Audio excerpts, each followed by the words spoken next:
Good morning, ladies and gentlemen, and welcome to the Annual General Meeting of ARN Media Limited.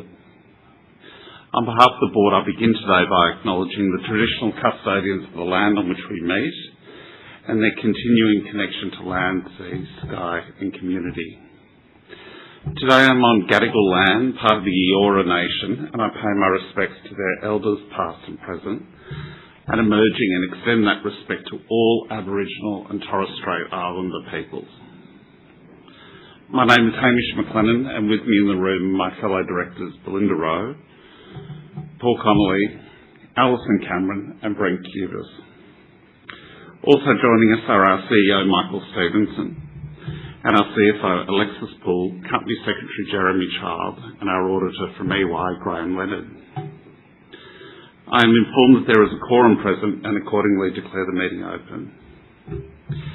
As Chair of ARN Media, it is my privilege to address the shareholders at the close of a year of significant transformation. Amid rapid disruption across the global media sector, the Board and the management act decisively to reshape the company, sharpen our strategic focus and position ARN for the next phase of its journey.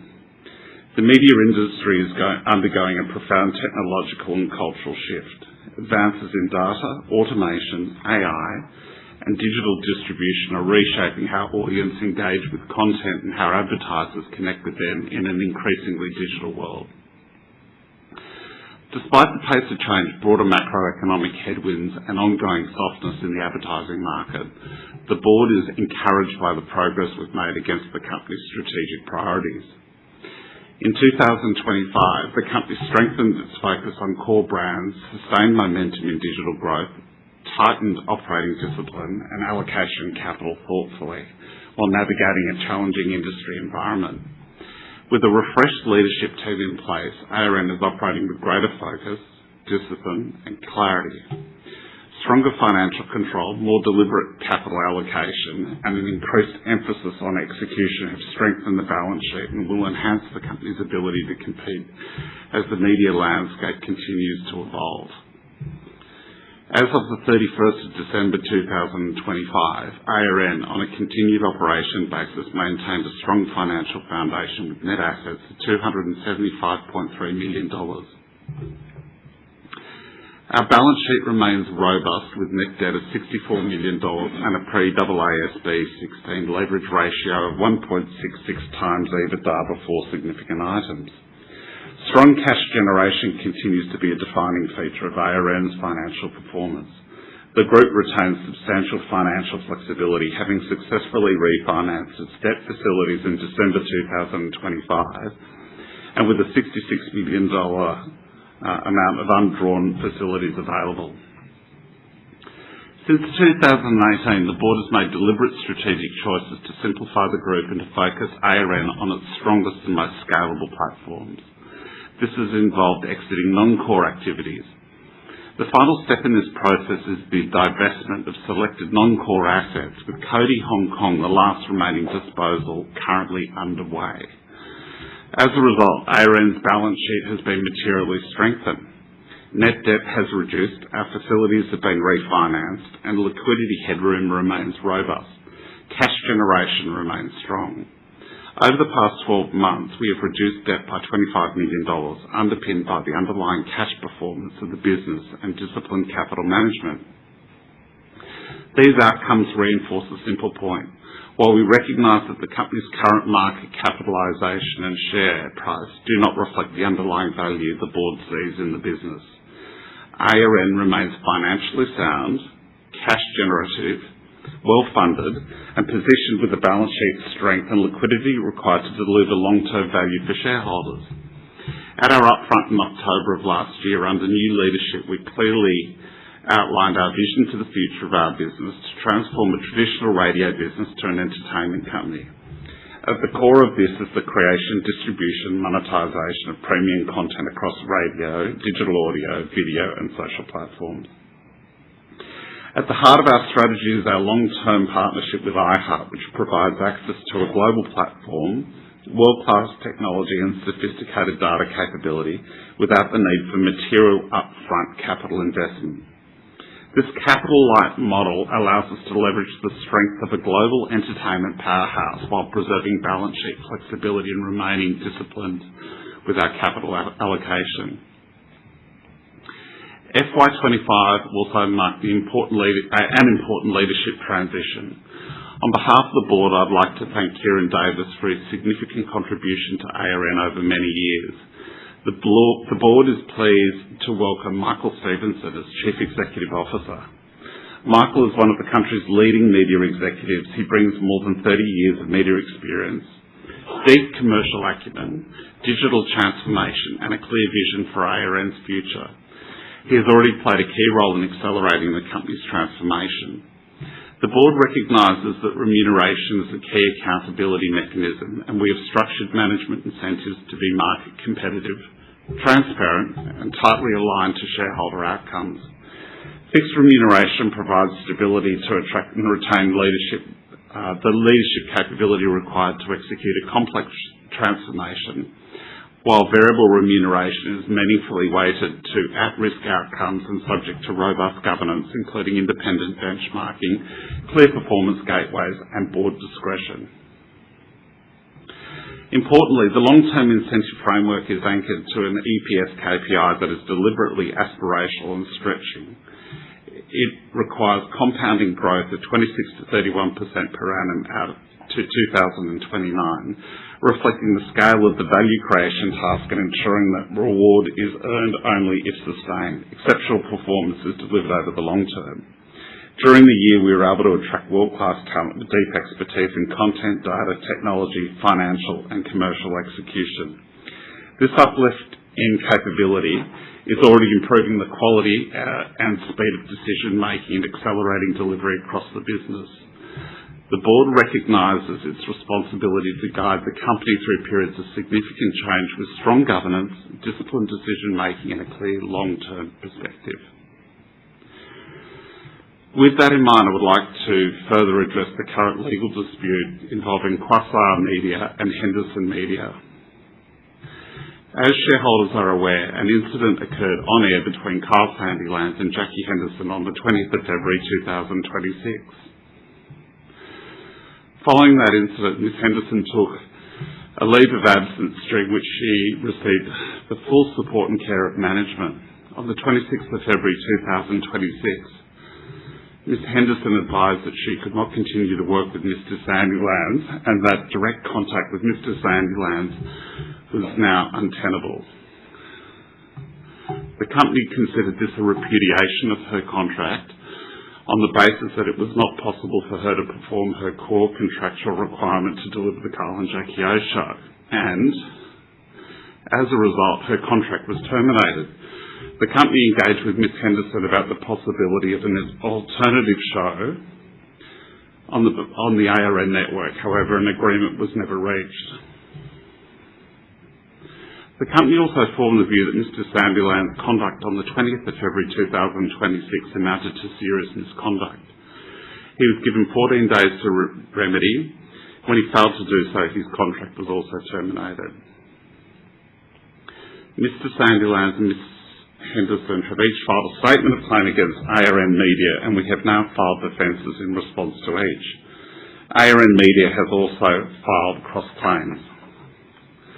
The matters arose after release of our results on the 25th of February 2026, so the matter was not required to be disclosed to in the full year accounts for 2025. I would like to assure shareholders that the board is committed to defending these claims and actively pursuing the cross-claims. As these matters are now before the courts, we do not intend to comment any further.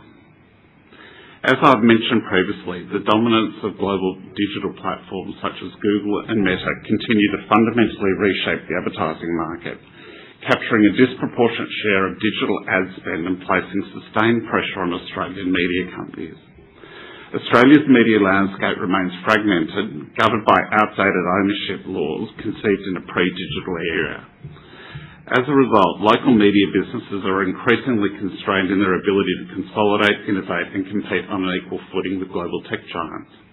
We believe structural reform and industry consolidation are necessary way to build a stronger, more sustainable domestic media sector, which Australia relies on every day. ARN Media supports the modernisation of media ownership regulations and intends to work with the government and the industry to ensure the regulatory environment evolves to reflect current market dynamics. I would like to express my sincere appreciation to the Board of Directors for their guidance and oversight over recent weeks and throughout the year, and to our CEO and executive leadership team for their strategic vision. I also extend my thanks to every member of the ARN Media team for their ongoing focus, dedication and passion. And finally, to our shareholders, thank you for your trust and ongoing support. I'm optimistic about the opportunities before us and confident in our ability to execute and deliver our strategic plan, which will deliver long-term shareholder value. Regarding my shareholding in ARN, following my re-election as chair, I intend to acquire a further $500,000 in shares of the company as soon as reasonably practicable to do so, and subject to the compliance with the company's securities trading policy and guidelines and applicable restrictions on trading in shares. I will be making this investment in my personal capacity as a demonstration of my confidence in the company's strategy, leadership and long-term prospects, and as a reflection of my alignment with our shareholders. The board remains focused on executing the company's strategy, strengthening performance and delivering sustainable long-term value. I look forward to continuing to serve the company and its shareholders with that objective firmly in mind. ARN enters the next phase of this journey as a more resilient, focused and diversified business. The actions taken during FY25 provide a strong foundation for long-term value creation, underpinned by disciplined capital allocation and an unrelenting focus on the creation, distribution and monetisation of premium content. As set out in the notice of meeting today, we will cover the consideration of the financial statements, re-election of directors, the remuneration report, approval of the non-executive remuneration plan. The board is satisfied with management's execution against the strategy during the year and remains focused on disciplined oversight and long-term value creation. I will now ask our CEO, Michael Stevenson, to speak in more detail about the company's operating performance and priorities for the year ahead. Steve-O? Thank you, Hamish, and good morning, everybody. Today I'm going to share with you a summary of our full year result before taking the opportunity to share with you our vision for the future of our business. Last year we made a commitment to transform our company to create a leaner, fitter and increasingly more digital organisation. It required us to make some very difficult decisions, but decisions that I thought were necessary. Throughout the year we've had an unrelenting focus on disciplined cost and capital management. Throughout the year we've simplified the organisational structure. We've improved our systems and we've improved our processes. We've implemented new ways of working to create a more efficient operating model for the future. We've developed a clear digital strategy. We've made an investment in digital capability. As Hamish mentioned, we've extended our iHeart relationship and we've built a next generation data infrastructure to drive long-term revenue growth. Importantly, we continue to be focused on the divestment of our non-core assets, including the sale of Cody Hong Kong, so that we can focus on our core Australian business and our Australian operations. I'm very pleased at this point with what we've achieved so far, but of course, as always, there's a lot more to do. If I could just turn to our FY25 result. Revenue for the year was $285 million, down 10% on the prior period. Impacted obviously by a softer advertising market, but importantly the impact of changing community and advertiser expectations. Operating costs were reduced by 4% to $187 million, with $24 million of costs being removed throughout the year. Underlying EBITDA for the period was $47.5 million. Free cash flow increased by 6% to $40 million, underpinned by the disciplined working capital and asset management. This cash discipline enabled us to reduce net debt to $64 million and successfully refinance our debt facilities in December, extending debt maturity by 3 years to the end of FY28. This disciplined approach to cost and capital management has now delivered $31 million of cost savings. We've increased our cost savings target to $55 million for the period FY24 to FY27. well above the original ambition, and we've already actioned this year alone $12.6 million of cost savings initiatives, which will flow through the P&L through 26 and FY27.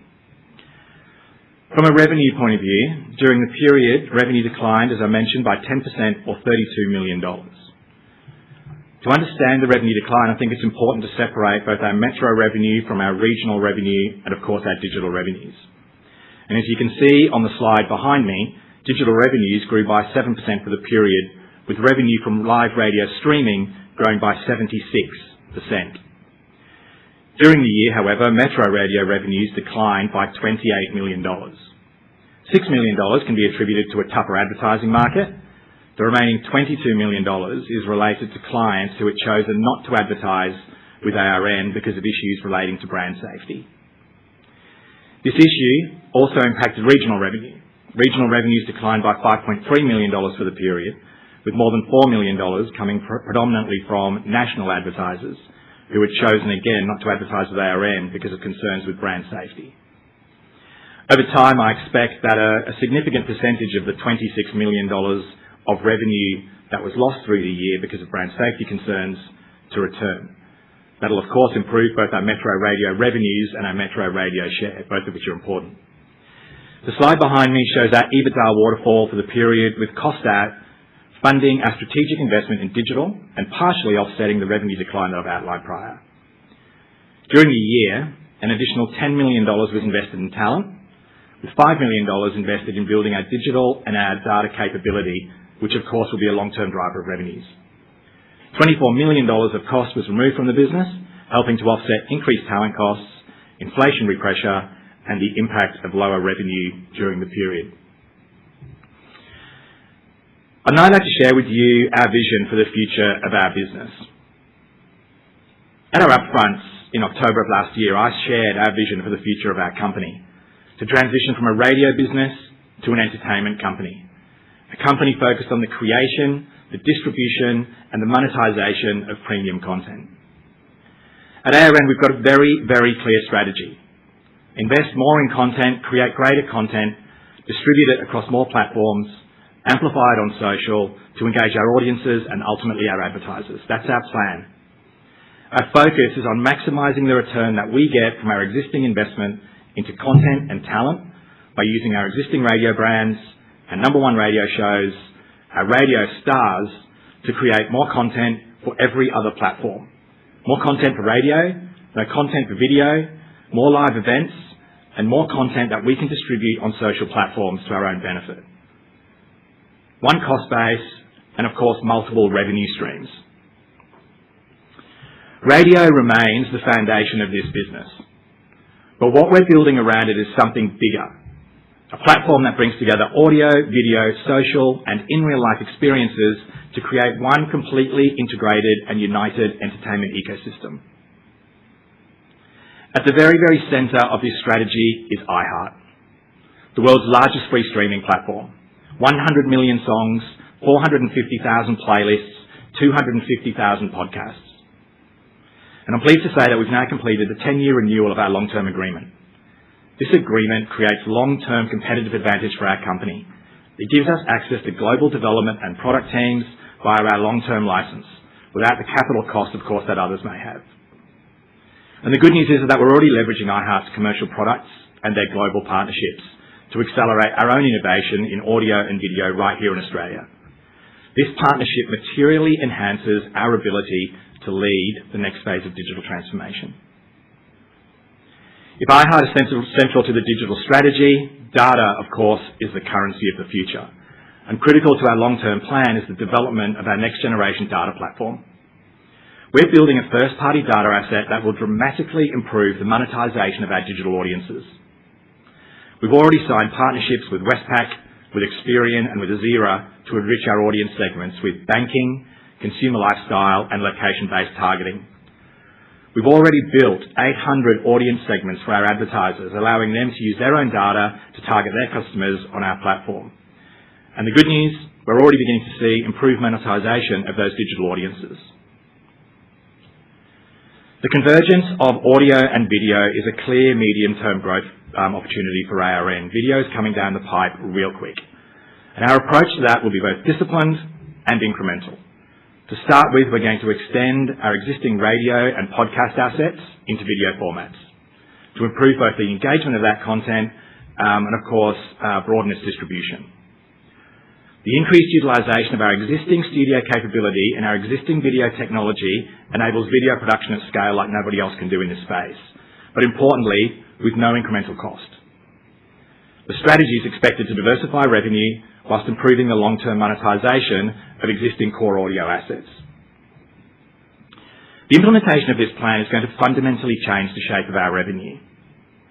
Today, whilst 40% of our audience is consuming our content on digital platforms, only 10% of our revenue is digital.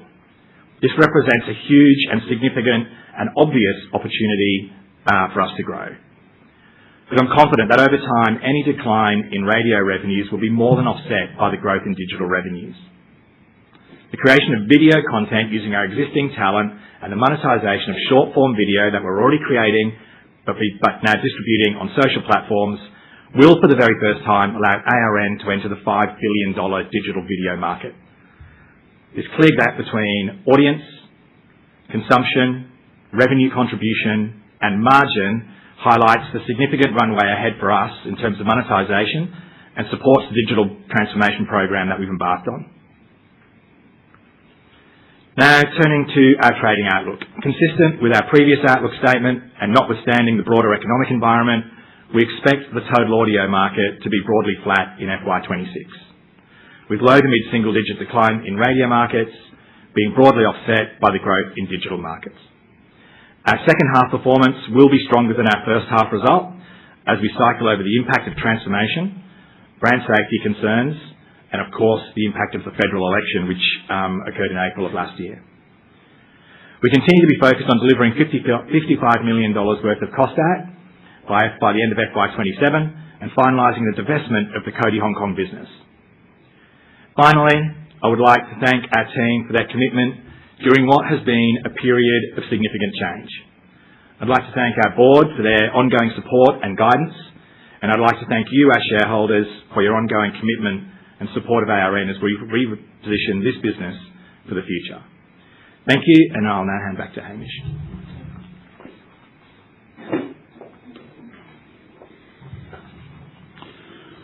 We will now move to the formal business of the meeting.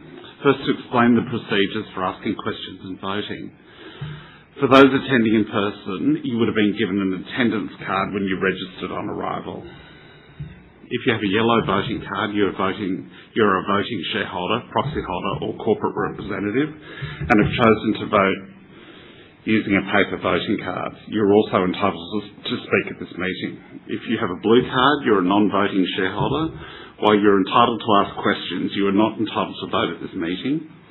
If you have a red card, you're a visitor and not entitled to speak or vote at this meeting. If anyone with a yellow or blue card wishes to ask a question, please raise your hand during the question time and wait for the microphone to be provided to you before asking your question. For those participating online, you will be able to submit questions by registering as a shareholder or proxy holder and selecting the Ask a Question tab.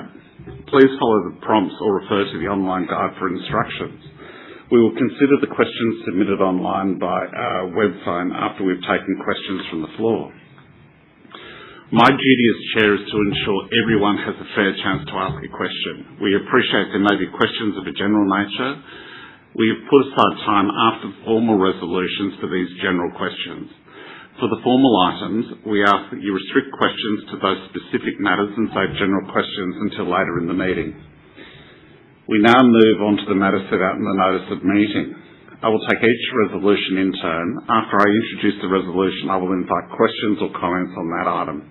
I will then open voting on the resolution, and after a reasonable time, I will close the poll for that item and move on to the next resolution.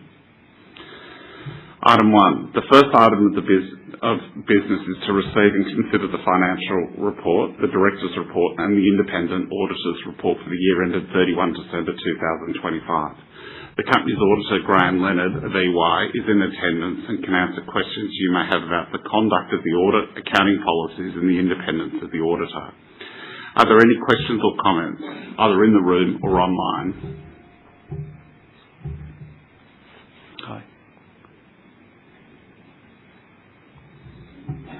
Hello. Good morning, Chair. David Kingston, K Capital.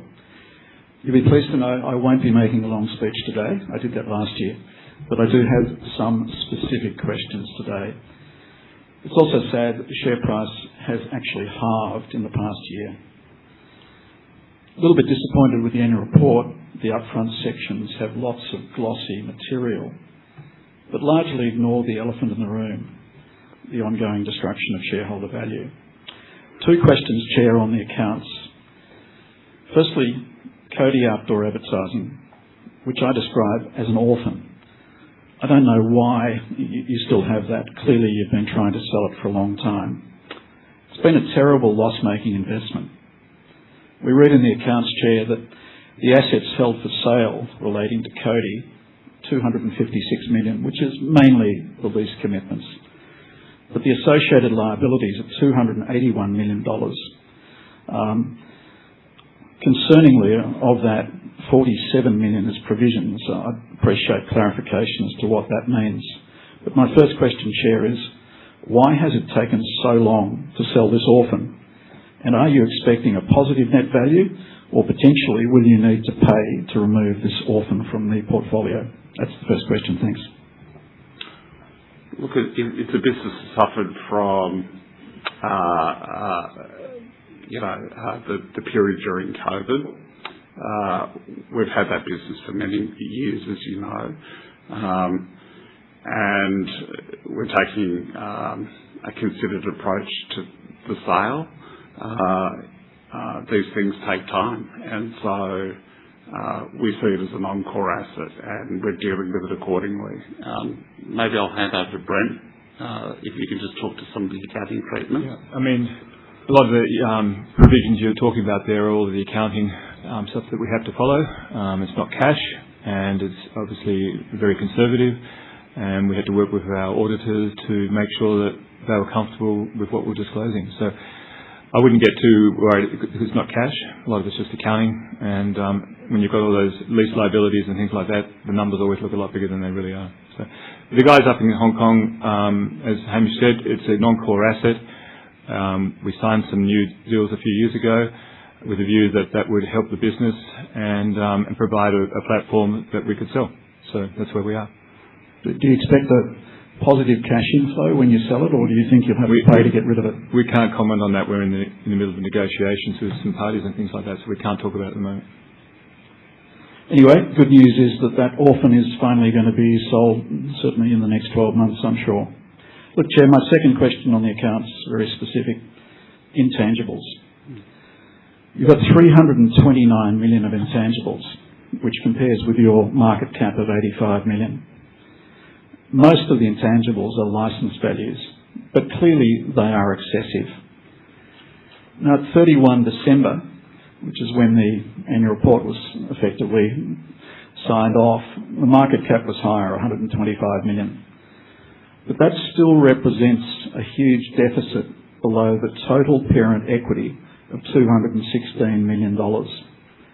So obviously the market disagrees with what the board is signing off on as the intangible values. Page 91 of the annual report states, impairment testing was performed by the directors, but they concluded that the fair net value actually supported the carrying values, so no impairment loss was recognised.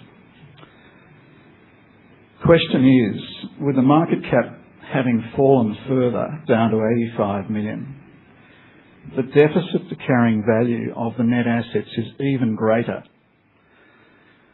It really is flying in the face of reality if the directors continue to leave the intangibles and the license values in at book value. So I assume directors will take a large write-down of intangibles at 30 June 2026. Appreciate a comment on that. Thanks. Brian? Every 6 months we obviously look at the CGUs to look at the value of those, and we had a very close look at December. Obviously the market cap was a bit higher then, and we will be reviewing that closely in June, as we do every 6 months. So, and you have to look at part of that would be the Hong Kong stuff as well, so in June we'll be looking at that very closely. But do you take into account the market capitalisation? You have to. You have to. It's one of the things that you have to allow for. Because it's making a mockery out of your decision to leave. Back in December, it was fine. So, I mean, in June, that will be looked at, and that's one of the variables you look at as one of the components. Okay, thanks. Thank you. Any other questions on this item? Okay. As item 1 does not involve a shareholder vote, we will now move to the other resolutions. Resolution 2 relates to my re-election as a director. Given the nature of this resolution, I will step aside while this item is considered and ask Belinda Rowe, the Chair of the Remuneration Committee, to chair the meeting for this resolution. Belinda, come.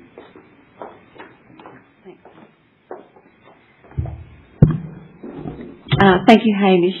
Resolution 2 is the re-election of Director Hamish McLennan. The Board recommends that shareholders vote for this resolution, given Hamish's extensive experience, commitment and continuity of leadership he provides. We ask shareholders to consider, and if thought fit, pass the following as an ordinary resolution: that Hamish McLennan, who retires as a director by rotation under the Constitution and the ASX listing rules, and being eligible for re-election, be re-elected as a director of the company. I now invite any questions or comments on Resolution 2.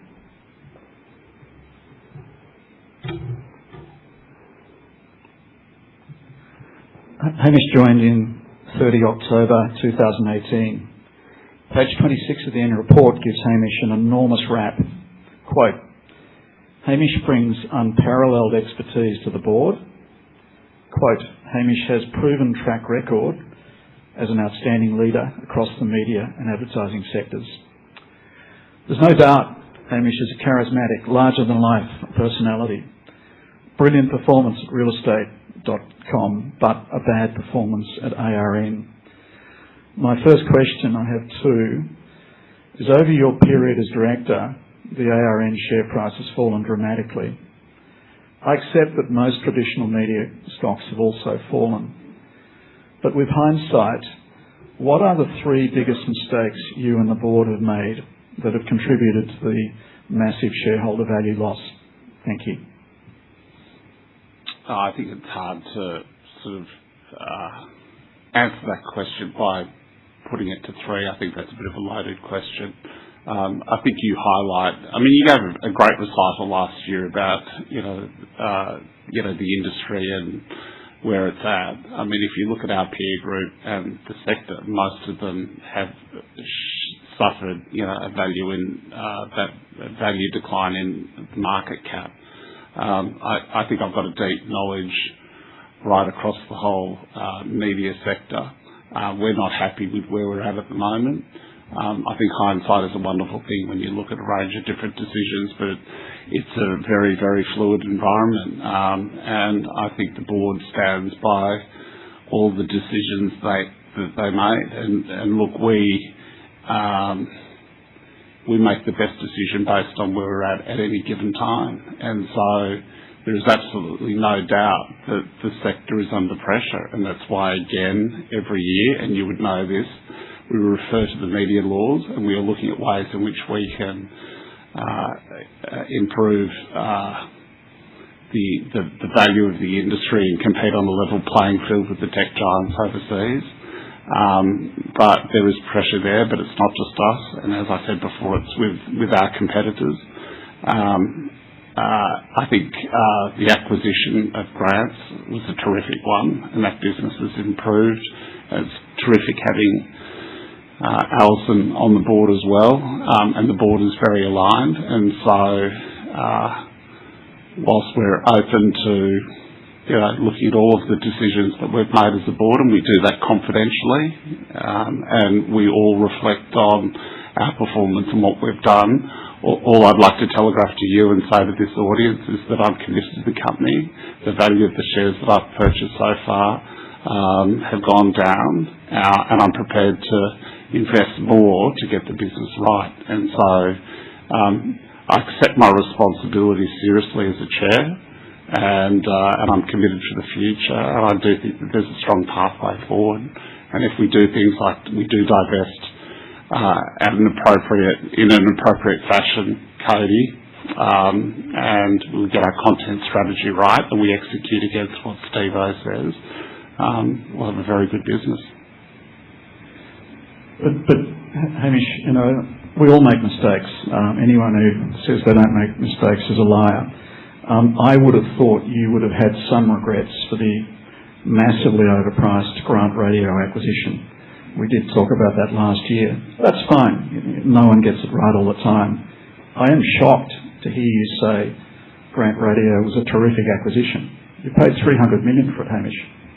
It was a different time, David, and so it was considered for the first time in 74, 75 years that an asset of that size and scale came aboard, and it's provided a good diversification for our revenue. So at the time, everyone applauded the sale of that, but we're seeing more intensive competition right across the board in our sector. But I'm glad that we have it. We are a better business for having grants. So it's very easy to retrospectively look at all those decisions and say it was a terrible acquisition. I completely disagree. I think it's been a fantastic acquisition for us. The company would be in much better shape if you kept that $200 million cash you paid for it plus the shares. But anyway, well, I'm actually not sure. I don't believe that. I think it's made our overall offering more compelling, and it's providing a good steady stream of revenue and EBITDA now. Yeah, there's a fair price for every acquisition, and that one, in my opinion, was dramatically too high. But my second question, Hamish, is terrific that you are now going to invest $500,000 into the stock. I think that was an issue asked by other people last year. I think your holding at the moment is a pitifully small holding. But that's a significant investment, so I think people welcome that. But could you just give shareholders a little bit more amplification on why you are hopeful that you are now picking the bottom to make this purchase of shares? The market cap, add the debt, 64 million net debt. My judgment is I would be personally putting a net provision, I don't expect you to comment, but on the legal liability for Kyle and Jackie of around about 40 million. So my judgment is the market is assessing the enterprise value of this company today at around about 180 million. My second question, I've only got two. Could you please amplify for shareholders why you are confident that this company is worth 180 million enterprise value? And are you at a disadvantage now? You tried to merge assets a while ago, but your competitor, Southern Cross, now is in bed with Seven. There's clearly some synergies there. Are you at a disadvantage being solo compared to your arch competitor who now has the synergies of working with Seven, the TV network? Thank you. If I start with the end, our arch competitor are the overseas tech giants. Yes, we deal directly against Southern Cross and Nova in the radio space, but the competitive forces are far greater than that. I would also just pull you up on the fact that I'm not picking the bottom, so to speak, and I think that's an unfair comment. I'm prepared to put serious money in because I believe in the long-term future of the company, and that's because Steve-O has a very good plan that will deliver good results. I think if we do sell Cody and we deal with other matters, I'm not going to, as I said before, talk about the legal case, and I think it's dangerous for anyone to speculate in any way on that. These businesses have the ability, they have good embedded leverage, if you get your ratings and your revenue up to make good cash conversion. And so it's a point of pride for me to make sure that we get the business and navigate it into a better place. And I do believe that once Steve-O's strategy is fully embedded, and it is getting traction out there, coupled with the Grain acquisition, I think we have good times ahead. So we don't live in a perfect world. There'll be other competitive forces that hit us, but I wouldn't put that sort of money on the table if I didn't believe in the long-term future of the company. And media is not for the faint-hearted. So. But are you at a disadvantage because? So sorry, I should have answered that. Yeah, no. Look, we come to work every day seeing if we have a compelling offering. So. We are smaller than some of our much larger, rivals, but there is a benefit in that, in the sense that we are nimble, we're agile, we're highly focused. We do believe ultimately in the concept of scale, and it's really disappointing that our Southern Cross approach didn't come off, because I think that would have delivered massive benefits for all shareholders, but it didn't happen, so we move on. So, if there's one thing that I lament in my time in recent times is that merger didn't come off, because I think history would have proven that would have been a sensational acquisition, but that's life and we move on. So to sort of continue that line of thinking, if there is the right opportunity for us to get scale through a merger or buyout, we will do that for our shareholders and our staff, if it's appropriate for us. But as a highly focused, nimble audio operator, we see a good future ahead of us. Well, that's good if the board is open to a merger or being taken over, because Southern Cross Austereo also think that they have a compelling offering.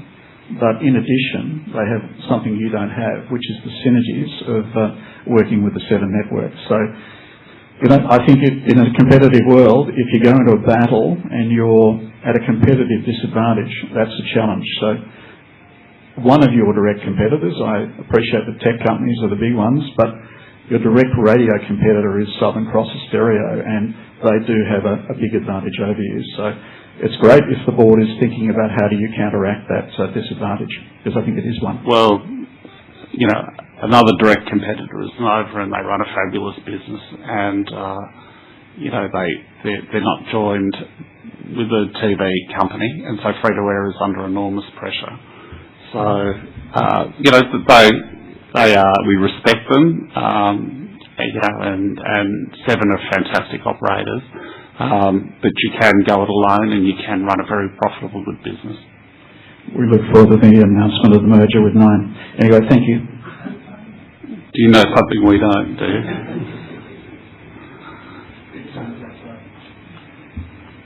Okay. If there are no further questions, there are. Belinda, yeah, there's an online question submitted by Stephen Main. The question as follows. Did Hamish make any commitments to major shareholders in order to win their voting support today? Is this why he committed to buy 500,000 worth of shares after his re-election? No, I didn't make any specific commitments. I have consulted shareholders, and they all want executives and board directors to have more shares in the company. And if you look at my history across all the companies I'm involved in, I have, I think, substantial stakes in most of them. So I think that's a good thing for the business, and I willingly have agreed to focus on that and to do it. Thank you. There's 2 more questions from Mr. Main. The next one is, according to media reports, Hamish personally signed the Kyle and Jackie O contracts. Is this correct, and has he signed any contracts for other ARN media talent, or is this a special situation? The actual contracts weren't signed by me, but I did sign a document that showed our commitment to rejoining. They were the largest radio talent that we had at the time, and they were responsible for a lot of revenue coming in the door. And at the time we were dealing with a competitive offer, and so we felt that we threw everything at that contract. So that's the answer. Thank you. There's one final question, again from Mr. Main. It's the final online question.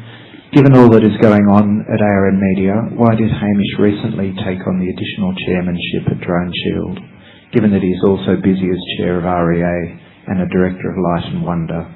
Surely this is overboarding. It's not overboarding. This has come up in the past. I like work. I'm not as occupied as when I was a full-time executive. I haven't missed a board meeting or a committee meeting at all. And with any of those companies, and I had enough capacity to be able to do Drone Shield, but today is all about ARN, and I've been highly focused on staying involved and committed to the company, and I think my directors would testify that I haven't skipped a beat at all with anything that we're dealing with at the moment, and I have plenty of capacity to manage all my board roles. Okay. So we have no further questions, I believe, to this resolution, so we'll move to voting on this resolution. The proxies received on this resolution are shown on the screen. Please make your vote online for Resolution 2, and I'll now hand back to Hamish.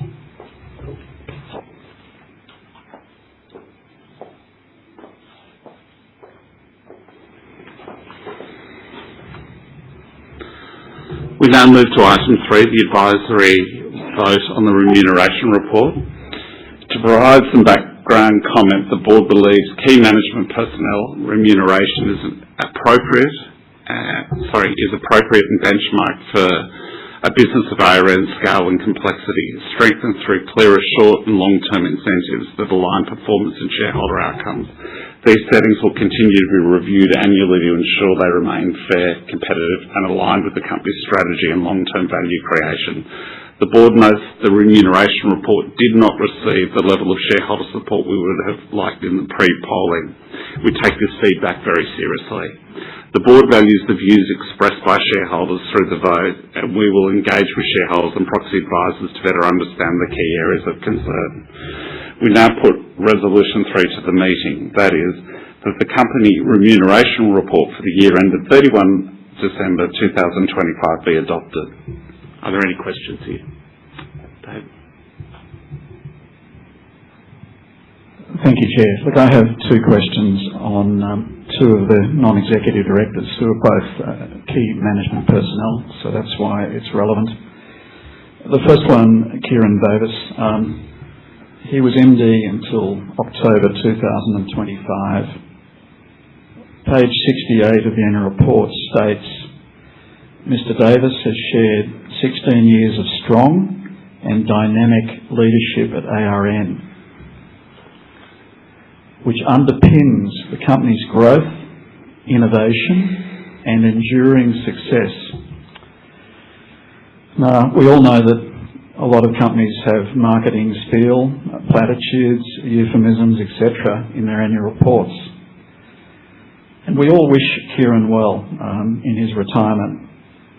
But Chair, it really does seem to be misleading to refer to the company's, quote, growth, and secondly, enduring success in the same breath as the share value has collapsed over the recent years. So just appreciate your clarification. Is that a misleading comment, Chair? No, I don't think it is. If you look at the full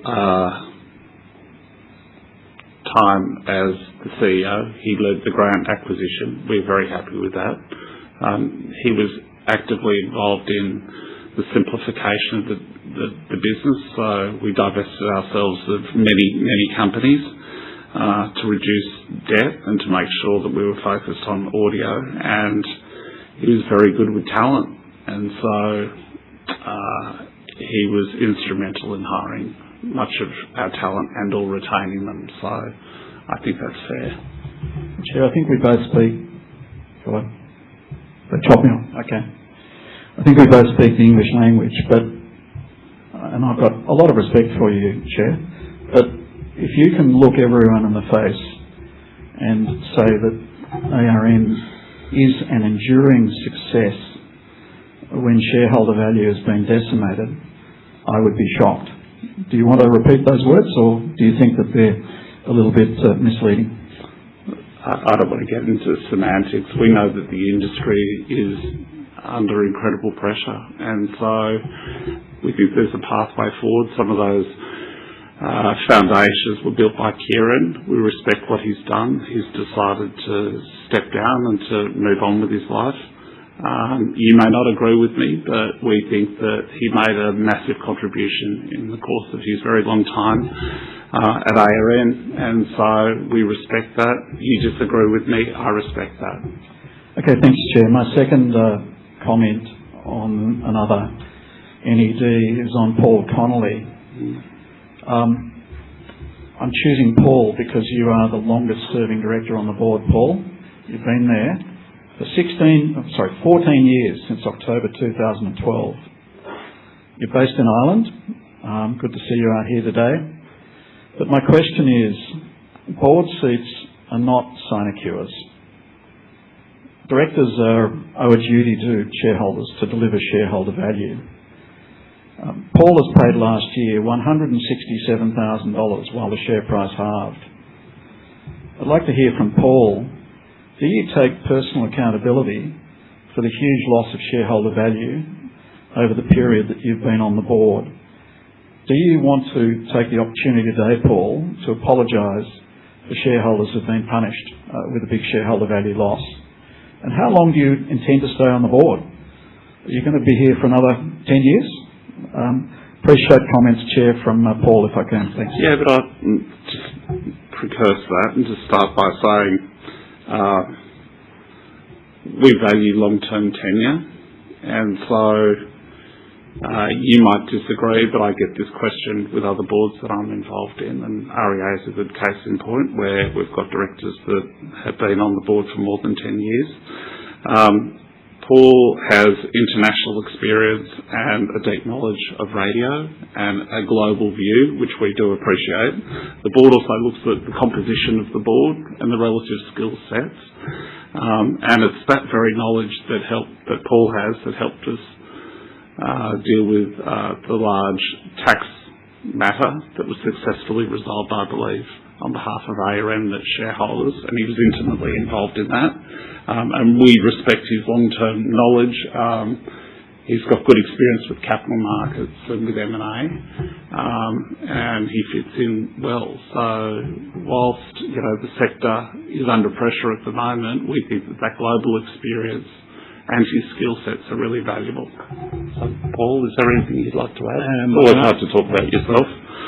I can add to that. In terms of my commitment, has been extensive over many, many years. And you do mention I'm obviously physically present here today, but I attend all of the board meetings, all of the subcommittee meetings, which are pretty extensive.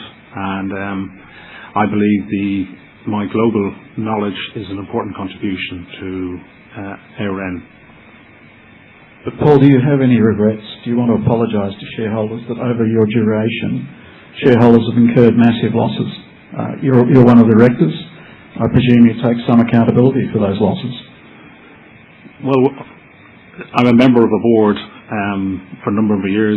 Obviously, a board is built on majority decisions, so I'm absolutely part of that decision-making process. But in terms of individually being accountable, I'm part of a collective on a board. So do you regret the fact that while you've been on the board, the shareholders have all lost money? A lot of money? I think any board director in any company always wants to see the share price going in one direction only. And like anybody, if it goes in the other direction, do your level best to reverse that trend. And as a wealthy international businessman, are you going to make the same commitment that Hamish has, that you will now, at the low price of 26 cents, invest $500,000 in shares? I would give that due consideration. Thank you.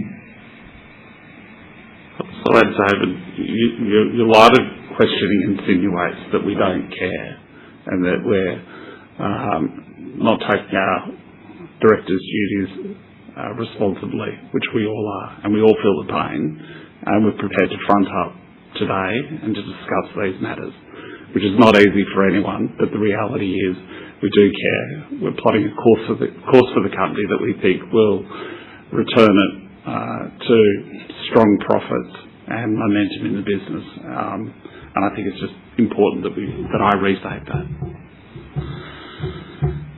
Are there any other questions, Jeremy? Yes, Hamish, another one from Stephen Mayne. The proxies were not visible online. Could the Chair summarise the proxies on all resolutions orally? Were there any material protest votes on any other items apart from the REM report? And which proxy advisors recommended against the REM report? I won't talk on behalf of any of the proxy advisors.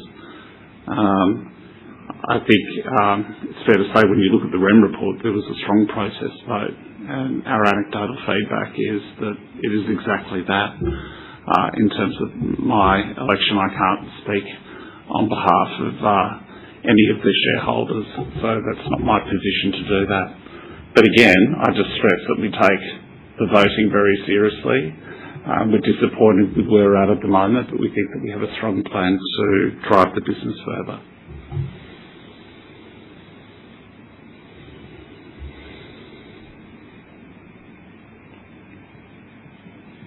Thank you, Hamish. The next question is, given the enormous size of the Carl and Jackie O remuneration arrangements and the management control that Carl in particular seemed to have over some of the radio operations at ARN, did we ever seek legal advice as to whether his contract should have been disclosed in the REM report? I'm not talking about Carl and Jackie O. I think we've made that clear before. Thank you.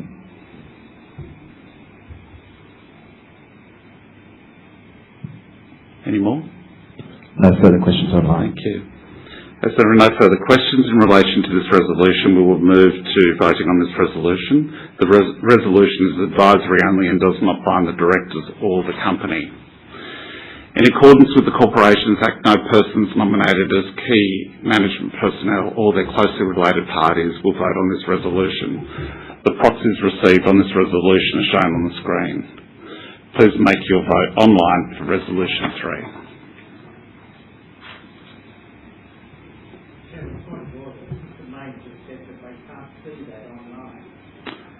Jeremy, can you...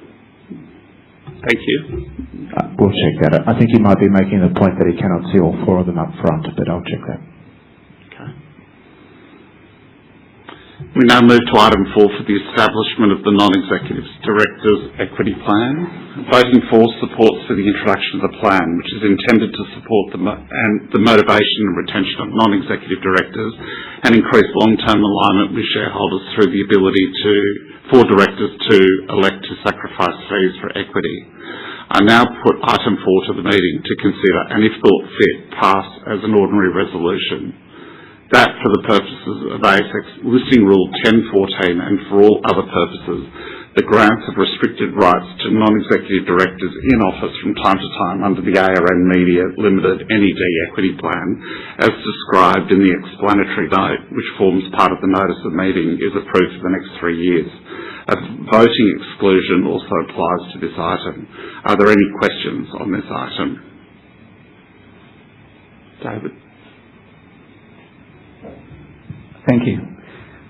Chair, the notice of meeting states, quote, "The company proposes to establish the plan to assist in the motivation, retention and reward of the non-executive directors." I have 2 questions. Firstly, I think it's tone deaf, Chair, to the long-suffering shareholders to read that the directors need a new plan to actually motivate them. You did say before that the directors do care. I respect that. And yet we get to this item and it basically says unless there is a new equity plan, the motivation of directors may be questionable. That's the implication. So the first question is it tone deaf that you're putting this forward to motivate the non-executive directors? I don't think tone deaf is the right expression. Look, the reality is the directors are highly committed to fixing any issues within the company, and I think in consultation with a lot of shareholders, a greater equity involvement is appreciated, and I think that this plan reflects that. Look, we all respect that, but why does the notice of meeting state that this is necessary to assist in the motivation and retention and reward of the non-executive directors? It implies that we hear that from our shareholders. They just want more skin in the game with directors, so it's reflecting that. Okay, so at the moment they're motivated, but they'll be more motivated with the scheme. Is that correct? Did you want to spend this whole meeting just splitting hairs on those words? It's a really important issue, Hamish. Well, I can tell you every one of these directors is motivated, with or without the share scheme, to drive the performance of the business. Well, I accepted that in your previous answer to the previous question, but it is concerning that I then read that they need something else to motivate them. But anyway, I take your point. Let's not split hairs. My second question is on this resolution. Is it fair that the non-executive directors are given the opportunity to acquire shares at basically a historically low price of mid-20 cent level? We've consulted our shareholders. Our shareholders would like greater skin in the game. I don't think the timing has anything to do with it. And then if you look at my share purchases, I will only do it once the market is cleansed. And so we have some significant issues that you know about that we have to deal with. So, we're looking at driving the share price. And so I think as a philosophy, more skin in the game is a good thing. And we have been, as I said, consulting with our shareholders, and they like that, and so the board has agreed to it. A lot of questions last year about the low holdings of most directors, apart from Alison, who's got a huge holding as part of the grant deal. But basically, very few purchases after the last meeting, which was about 56 cents a share. But we're now sitting in the situation where there'll be a new scheme whereby people can buy shares at mid-20s. But anyway, thank you, Chair. Okay. Hamish, there's one further online question, again from Mr. Main. And sorry, just to confirm the procedural point, the proxy votes are showing to online shareholders as we move through the items. The question is, what were the proxies received on this item for, and can the Chair cite another company which has suffered a 90% REM strike? Was any of the concern on REM related to this plan? If this item was defeated, what would the impact be on director cash payments? I can't speak on behalf of the proxy advisors. It's not my position to do that. I think that is what you're seeing on screen is a large protest vote. And, that is the world we live in. And so I respect that there's a huge level of dissatisfaction. And so that's reflected in that. That's a large number. But we're absolutely committed to fixing this business. Sorry, can you just repeat the last part of that question? Yes, certainly, Hamish. The question was, if this item 4 was defeated, what would the impact be on director cash payments? Belinda, is it? Yeah. It wouldn't be. So there's nothing to say on that. Obviously the board fees are noted in the remuneration report. This is a salary sacrifice plan, so if it didn't get up, then it wouldn't proceed. Okay. Thank you. No further questions. Thank you. As there are no further questions in relation to this resolution, we will move to voting on this resolution. The proxies received on this resolution are shown on the screen. Please make your vote online for resolution 4. I now declare the formal business of the meeting closed. Shareholders are reminded that they can submit their vote online until 5 minutes after the meeting closes. The results of the poll will be announced to the ASX later today, and a recording will be available on the company website. We now open the floor for general questions. To ensure everyone has the opportunity for questions, we ask that shareholders limit themselves to 2 questions to be asked at the same time.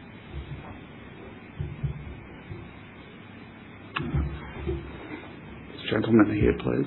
Chairman, Hugh Keller, shareholder and a proxy holder. Yes.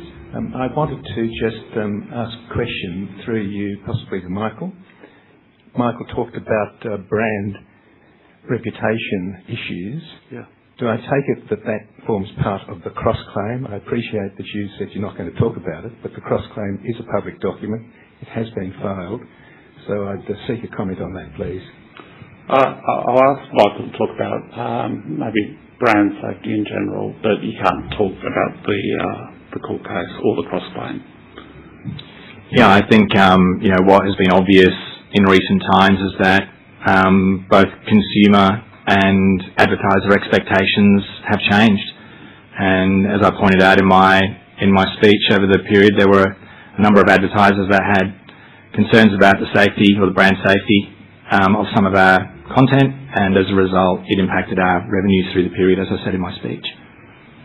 You also said that you expect that to be a situation which will improve this financial year. So is that related in some way? I think there's some relation there. I'm confident that I think what I said in my speech was over time that we would see many of those advertisers that potentially didn't advertise in some of our shows or on our network return to ARN, and that's certainly what I'm hopeful of. I'm also realistic around the time frame that is required for that to happen. So some of which we may see in this financial year and some potentially beyond. Thank you. Chairman, just again coming back to the cross-claim and the defence of the proceedings, as a shareholder I think the communication from the board has been very, very scant. I'm sure you can do a better job in consultation with your legal advisors to provide shareholders. I just can't hear. I'm sorry, but I just can't talk about the legal case. I know you're saying that, but I'm just giving you a perspective from a shareholder that you could do better in your communications, and I urge you to have a discussion with your lawyers. I appreciate that from the media circus that's here today that there's a great deal of interest which has been generated by a certain person, not by the company, but I think the shareholders deserve better at this particular time. It's a better company set of proceedings, and I think shareholders, as I say, deserve better. I understand and I respect your position, but we can't talk about it. So thank you. Are there any other questions? Yes. Good morning. Fred Wallard, shareholder. I've got a question for Michael. In your presentation, you referenced the potential for the company to go into video streaming and social video. Interested to hear more about that and how that compares with the existing products that folks like YouTube provide. Yeah. So as I mentioned, we're in an amazing facility here, right here in North Sydney. Our studios on level 16 and level 17 have the capability and capacity for us to produce video content as well as audio content.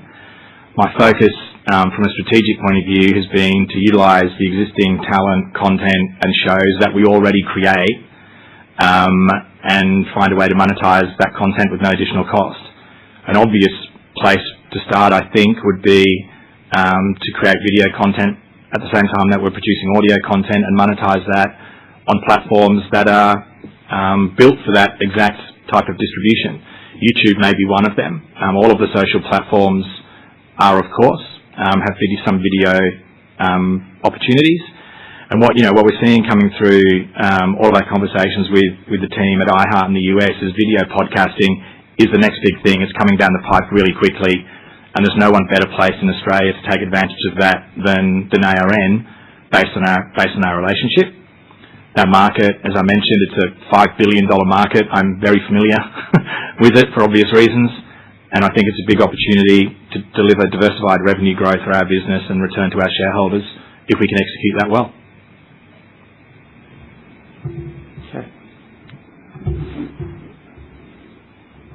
Chairman, one further question, again probably to Michael, but is the agreement with iHeart an exclusive for Australia? Yeah, we have the license and have done for some time with iHeart on a licensing agreement for Australia and New Zealand and a number of other markets in Asia, which we obviously haven't done anything with. We do sub-license the iHeart license into New Zealand to NZME, who are great partners of ours. And one of the things that I've been very excited about since being at ARN is being a part of the global network. So I spend a lot of time talking to my counterparts at iHeart in the US or Bell Media in Canada, our teams in Mexico, and of course the UK. So it gives us a global view, and alongside Paul, obviously, on our board, I think it gives us great perspective in terms of what the opportunities can be moving forward. Yeah. Any other questions? Okay, thank you everyone. We will now officially close the meeting. Thank you.